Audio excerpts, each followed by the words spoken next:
Coach, when you're at where you're 3-9, losing games and struggling, eliminated from the playoffs, how tough is it to keep delivering the same message and having guys follow that message? Is that difficult at all? No, obviously not where we want to be by any means, but no matter what, our process and our day-to-day would never change. You know, controlling what we can control, and having appreciation for being able to do what we do and come to work. And it's really easy with the guys we have because they have that mindset no matter what. So leadership is phenomenal. It's really what it is.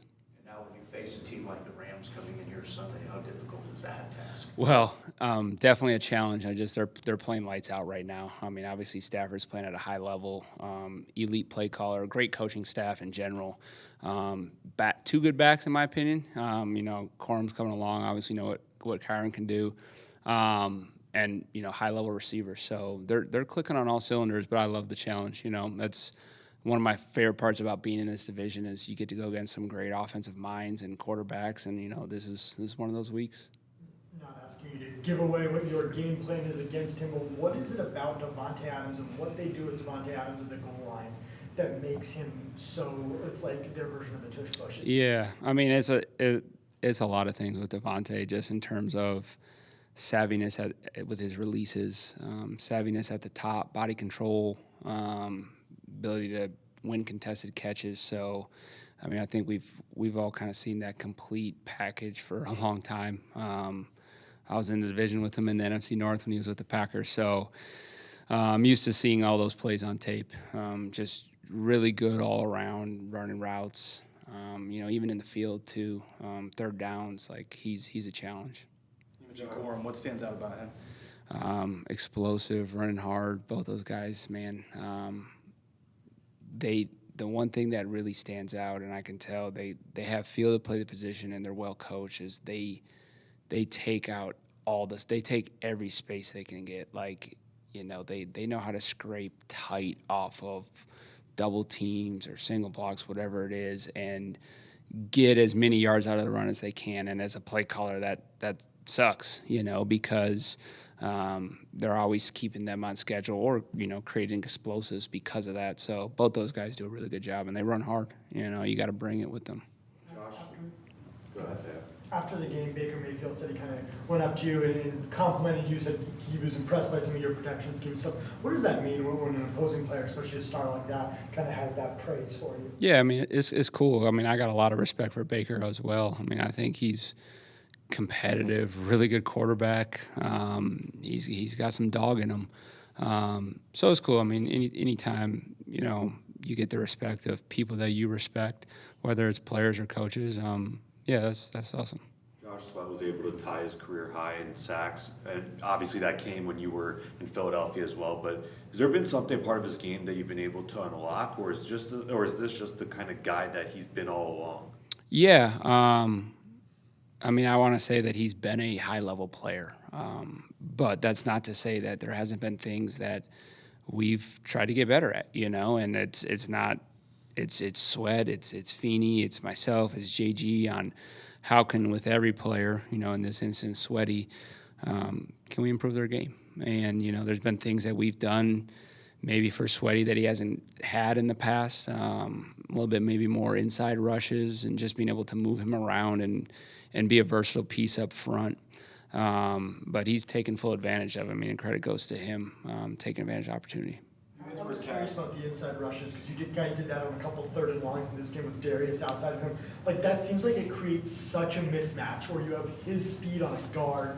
Like, it sounds like a dumb question, but why can't you just do that like every time it's no pass? Like, Sweaty, you're going up against a guard, have fun. Yeah, I mean, there's benefits to it, but it's a give and take. I mean, the big guys can provide some rush ability that not necessarily all edges can do in there, and kind of same thing on the edge, but it can depend, I would say, a little bit more on matchups specifically and how do those guys inside set differently versus outside backer versus a defensive lineman, a 3-point stance versus a 2-point stance, because you could change exactly, hey, I like this type of rusher versus this guy, but you might change how he plays depending on who you put on him. So you got to be cognizant of, is this the matchup we want? It's really about matchups, I would say.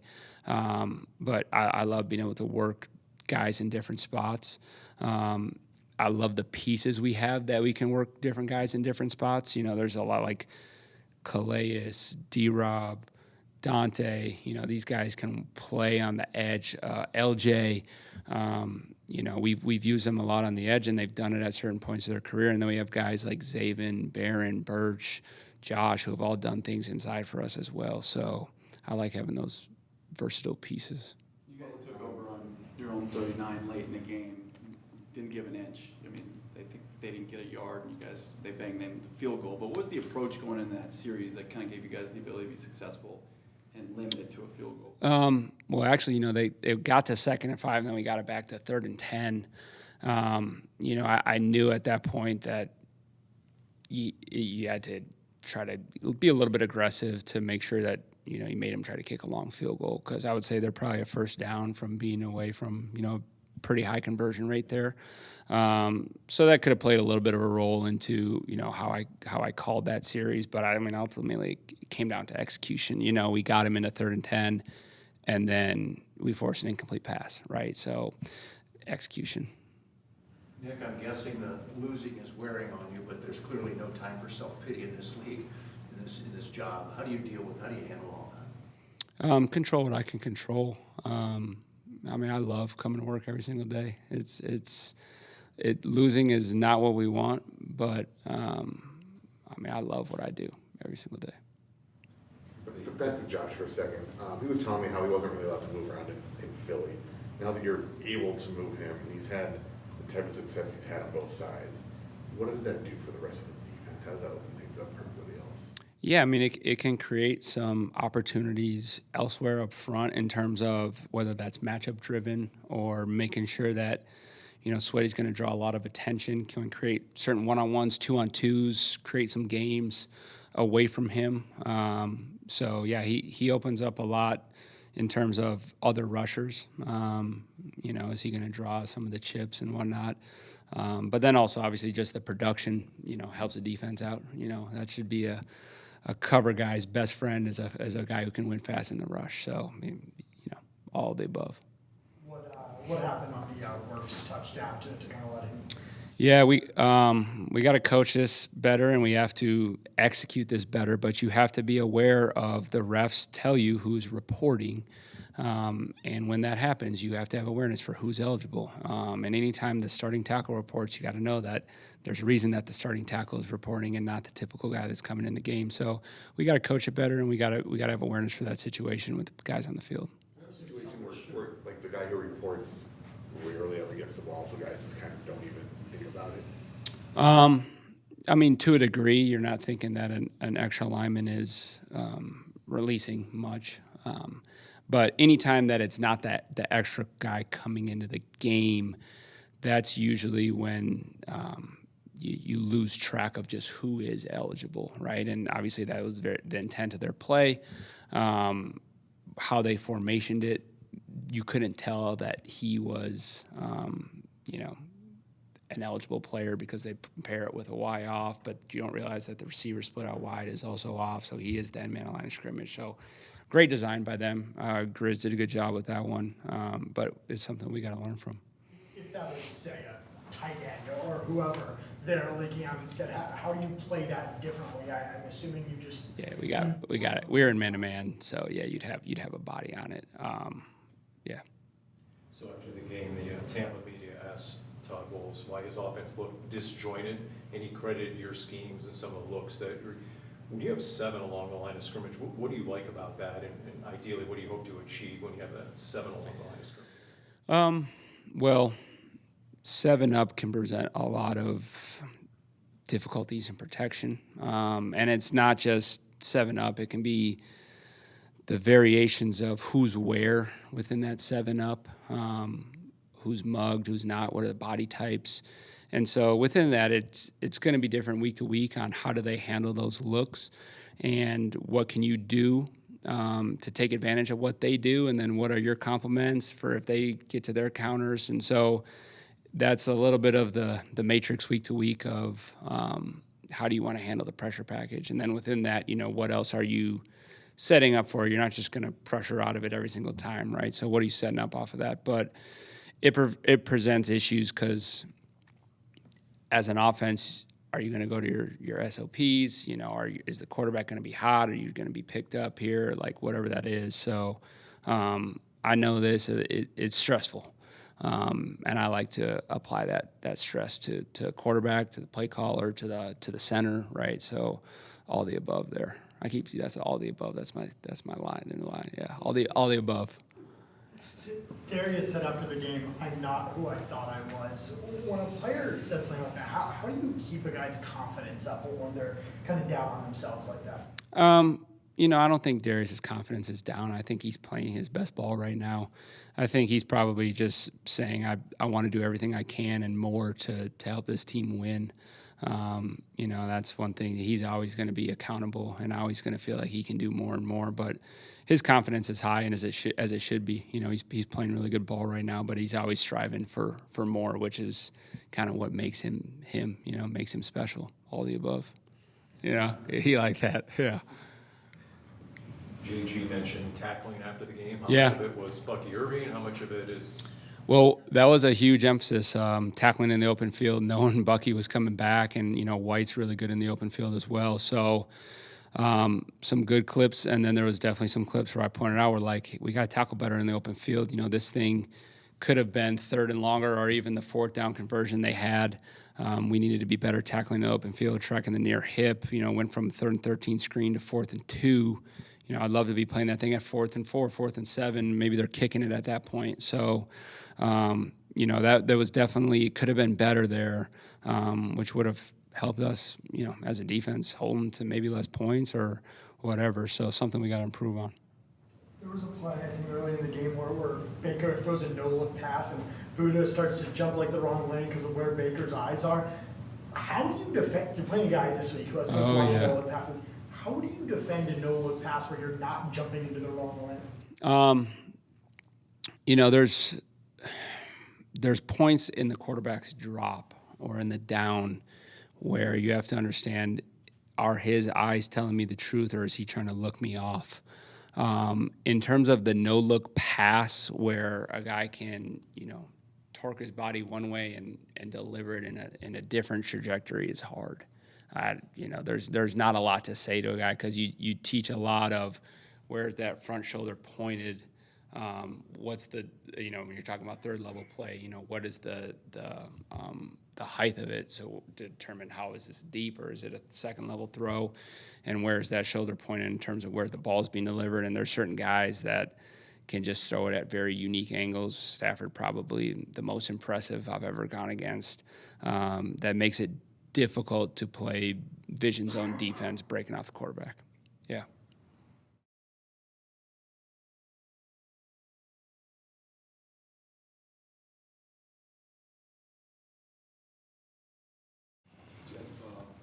Greg Dortch is in the top 10 for Pro Bowl voting right now, and I know we've talked about him before, but what kind of elements does he bring to the return game that make him a good returner?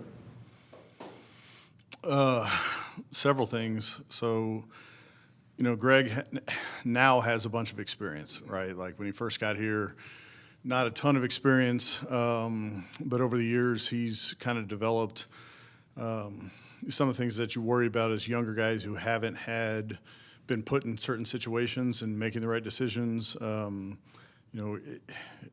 Greg is, from a physical skill set, he's got good speed. He's elusive. He makes people miss on a consistent basis.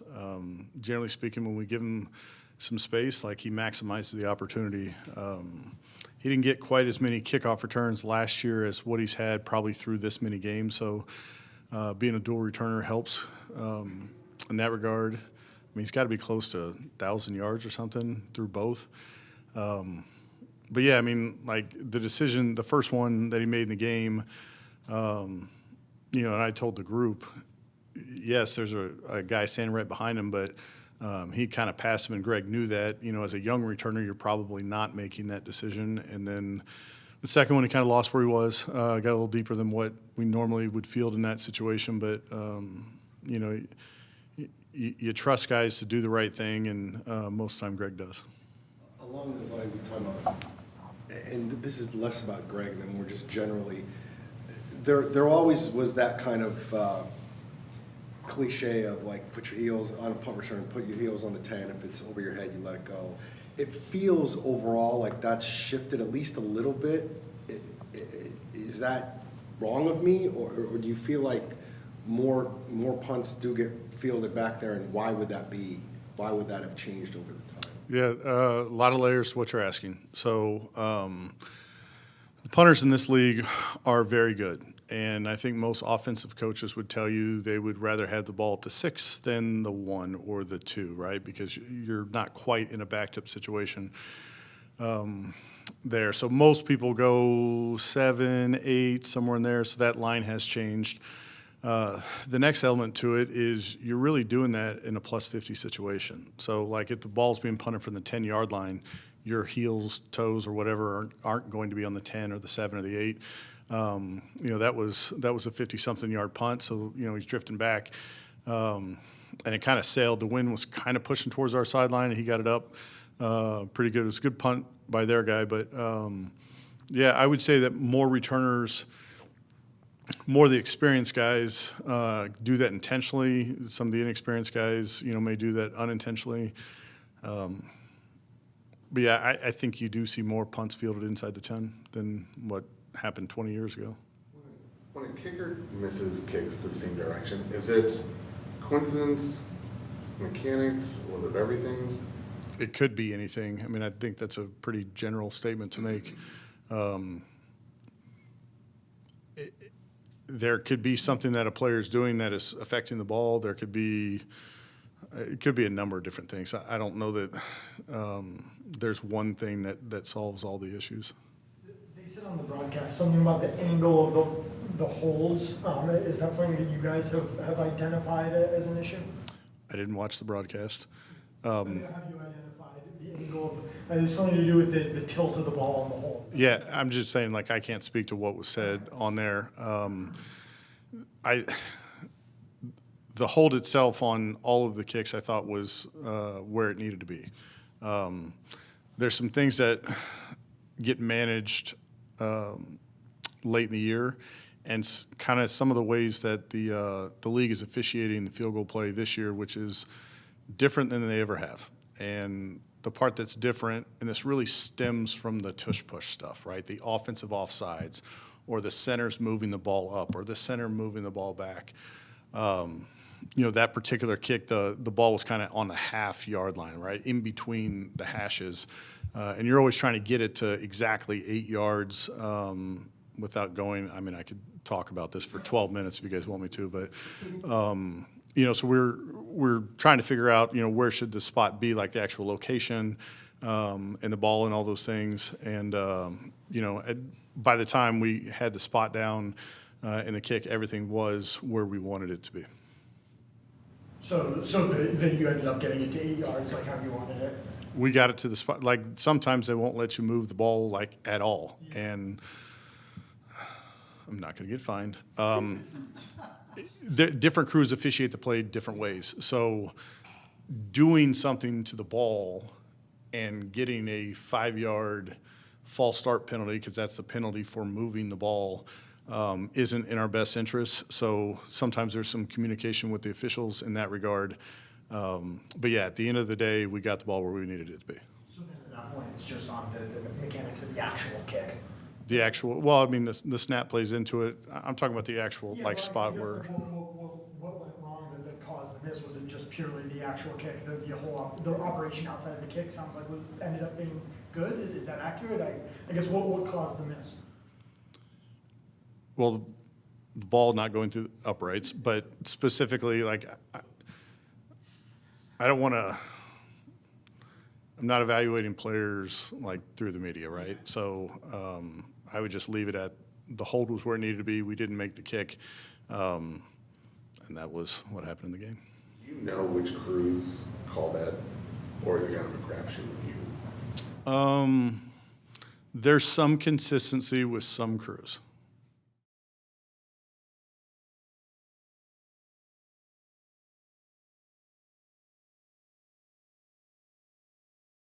I know we don't know exactly what's going to happen with Marvin this week, but I want to know what you thought about what he was able to play this weekend and how he responded after the surgery. Really well. He had some big plays early in the game. I think of the 3rd and 9 that he got us going there at the end of the first half. I mean, I think he ended the game with, 6 catches, close to 70 yards, and left probably midway through the third quarter. Had some other opportunities to get in the ball and just missed on some big plays, but big 3rd down conversion early in the game as well. Caught the first play of the game. Won on the slant there early. Was playing fast. Was playing with confidence. Was good to see him kind of jump back in after 2 weeks off and pick it up like that. Were you pleased with the distribution then to Trey and Mike Wilson, even with Mark back in the lineup? Yeah, and again, when you have 3 guys, you want to get the ball to, or 4 guys sometimes, including the run game. So it's always a balancing act there a little bit, and some of that's going to be dictated by coverage and how they play and how they want to match up. But again, I thought our best players were able to affect the game in the passing game, which gave us a chance. Like this was the first game in a few weeks where you guys were able to get the run game untracked a little bit. What went well in that area for you guys? Yeah, it was a big positive for us. I thought we did come out of the game. We had some good runs. I thought we hit 2 explosives. I thought the efficiency was really good. Did a great job up front of identifying the looks, getting some movement. I thought the backs did a great job. I mean, Bam, just off the top of my head, that first run that kind of popped made, broken arm tackle, made the corner miss, which is a huge part of explosive runs. Usually you are going to get to the free guy out there on the perimeter. And if you can make that guy miss, you got the big one. Did something very similar when the safety came off the edge on the other big run. Did a nice job of hitting some downhill where it was a little bit dirty and kind of got us 4, 5, 6 yards on some of those that might only have been blocked for 2 or 3. And I thought the line finished really well on some of those, so I was really pleased with that. On the flip side of that, when Jacoby first came in, you guys unlocked the play action game really well. Then there were 2 lopsided games, and then last week where you guys couldn't run, so makes sense that you leaned away from the play action, but this was neutral script, you could run the ball, and yet you still kind of weren't able to get to that play action game quite as much as you did early when Jacoby was the starter. Why do you think that was the case? Again, some of that might just be the game plan and what we felt like matched up from a protection standpoint based on where their dynamic players were in the front. I think he was 72 or 73% completion and threw for close to 300 yards, which anytime we walk out of a game like that, I'm going to feel pretty good about the pass game. But from a scheme standpoint, I think it was probably just a little bit more flow of the game and matchup based than anything else. JG's called this league an open book test, and Todd Bowles said after the game, those 4th down looks, they had recognized kind of what you guys were doing. Is that something you have to live with? How do you combat that when defenses are, their film studies so up to par? Yeah, and he's not gonna tell me exactly what he meant, unfortunately. So I'm not gonna get that from him. I got to go back and look and see if there's anything that I think they really took advantage of to try to negate that. Felt really good about the call. I thought we had some pretty good angles and good opportunities on both plays. Sometimes we got to make a play, and if it doesn't work, I didn't make the right call. I think that's always gonna be the case. JG kind of said the same thing, similar thing, both of those 4th downs, you guys kind of got the looks you wanted, and especially the 4th one had a hat on a hat. But is that concerning to you when an opposing coach says that he kind of knew parts of what was coming on those plays? No, not particularly. Is there a thought of going lateral on that 4th and 1 versus going straight ahead with like a quarterback sneak or a tush push kind of a thing? Yeah, it kind of goes to the other question. When it doesn't work, I'm always going to say, well, I could have done or should have done the other thing. I think back to the Green Bay game where we ran the sneak there late in the game and weren't able to get it. So we're always going to try to do things to make sure that we're not predictable, that we have the ability to get to the edge, to pound the ball or to throw the shot. And when it works, you feel really good about it. And when it doesn't, you go back and kind of evaluate, hey, did we have the right look and we didn't execute? Could I have designed it a little bit better? Should I have called it different? I think all those things are always at play. Does the Bucs having a guy like Vea right in the middle there, does that impact how you view that play? Absolutely. I mean, how they have all their people, their front, their linebackers, how they deploy the defense, what they like to do in that situation from a defensive perspective and a look perspective. I think all of that goes into it. What have you learned about Jacoby kind of week over week that you didn't know about anything that you spent so much time with him? I mean, again, he started, I think, 11 games in Cleveland. So I saw him, for an extended period of time and got the opportunity to be in the room and be pretty close to him. So I wouldn't say there's a ton that has changed or is different from my prior experience to him. But I think the consistency, the competitiveness, just the way that he approaches every day and every game plan, I think is always, it's special. I think it's a very unique thing for a guy to put that much time into it. Everybody works hard at it. But just knowing the way he thinks about the game, the way he communicates, the way he talks to his teammates, I think he does a really nice job, and it's fun to be a part of. How does age and experience, especially the backup, kind of help them, and how has it kind of impacted him over the last His age and experience? He wouldn't like me talking about his age, obviously, but no, I'm kidding. I think the experience is real. I think it's what you can pull from and you've seen and you've experienced to know when you go against a certain opponent. Hey, 5 years ago when I was in Indy, we did this against this coordinator or this scheme, or hey, this was something that I got to in a different place or a different building that I really like, and I think it meshes well with the guys that we have. I think a lot of those conversations and the ability to pull from that, and then I'm sure, and I can't speak to this as much as he could, but just in interactions with your teammates and the type of personalities you're dealing with and trying to get the most out of the guys around you, I think that's a big part of experience and leadership that's important at the quarterback position that he does a nice job with. Is he enjoying this any more than he did in Cleveland, you think? I would be guessing. I think anytime he gets the opportunity to go out there and compete with his guys, he's always going to enjoy that. And I think you see that in just the way he goes about his daily activity. Drew, how difficult is it now with the record where it is, elimination from the playoffs, to keep guys on board and keep moving forward at this point? Honestly, it's never even crossed my mind from that standpoint. I think the nature, when you're in this league and you do this job for a living, it's competitiveness is who you are at your core. So regardless of what's at stake, they're keeping score, you want to win the game. I think that's always going to be true. And we say that on a Wednesday or Thursday practice. Like, we're playing the game, I want the play to work, I want to win every drive, I want to win every drill. I really don't see that mentality changing at all. On Jacoby's pick, did the ball just come out a little bit late there, or what happened on that play? Yeah, I mean, the one thing I'll always say is when you throw late across the middle, generally bad things aren't going to happen, or good things aren't going to happen. So that's always something we're going to stress in the quarterback room, and he certainly knows that. With 5 games left, what do you really want to see from this offense, and what do you want to get accomplished? I want to win. I think our goal is always going to be score one more point than the team we're playing, no matter what the circumstances are. Execution at a high level, great operation, playing with a ton of energy and juice, which I think we've done a really nice job of. Physical brand of football. And then some of the things that we've talked about that we need to improve on need to show up. It seemed like there might have been some plays where there were open receivers that were maybe left on the table, ball going other places. Did you see that as well as a concern, or not as much? I think that's something that always happens throughout the course of a game. You're going to go back through the tape, and I say this at every position. Like, no quarterback has ever watched a 65-play game and it was like, I made every read, every throw, every decision. We're trying to hit a certain percentage or making sure, hey, why are we missing, or why didn't you see this? And I'm trying to understand that to make sure, did the play design right? Did we have your eyes in the right place? Sometimes you just missed it. Sometimes maybe something else affected it. I think those are the conversations and stuff you're going to clean up. But I'd be shocked if we ever come out of a game and don't think that we hit every play. Last 2 games, you've had 3 critical 4th down, late game scenarios go the other way. Does that change the evaluation process? Does it get amplified a little bit when you look at those plays and how you can maybe avoid continuing? Yeah, it's going to be a really small sample size in a really high leverage situation. So from our standpoint, it's always going to fall back on, what was the scheme, what were we trying to accomplish? Did we have the look? Was it execution based? Where was kind of the letdown? Knowing that sometimes, even when you're 70-30, 3 out of 10 times you're losing that. And if that happened 3 times in a row, it's frustrating. So I think it's a balance there between sticking your process and believing what you're doing, but also trying to tweak, change, and not make sure that you're giving yourself the best chance for success in that next opportunity. I think that's a fine balance there. Drew, when you're seeing some positives, and you've seen a number of positives throughout each game, but still not winning, how do you put your finger on not scoring enough points or doing what you're not doing enough of? You know what I mean? Yeah, some positives.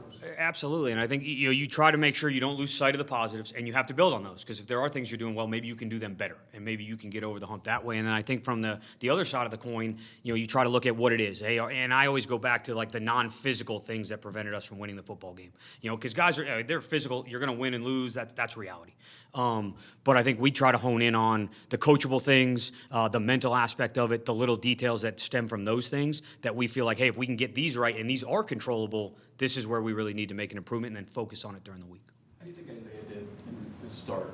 I honestly, that was probably one of the best games he played all season. I was really pleased. That's a good front. They got some really good interior players. I mean, I think on the touchdown to Trey, he was singled on Vita one-on-one there in pass pro, and that's not an easy matchup. And that guy's made a lot of guys look pretty foolish in those type of situations. I thought his effort and energy was great. Was it a perfect performance? Similar to what we said about some other positions? No, but was really pleased with how he played in that football game. You said a minute ago that you're not concerned on Bowles' comments. I guess why? That seems like a pretty big element of the game in terms of getting the defense to not know what's coming. I guess why is that not a concern to you, hearing what he said? Again, I'm going to go back and look at the tape and look at what they did on defense. And if I feel exactly like he did, maybe we'll change something, maybe we won't. I obviously can't give that away in here. I don't want the next coach to lock in on what we may or may not do. But there's always a number of looks we're going to give people and have different plays off of those looks to make sure that we're not predictable.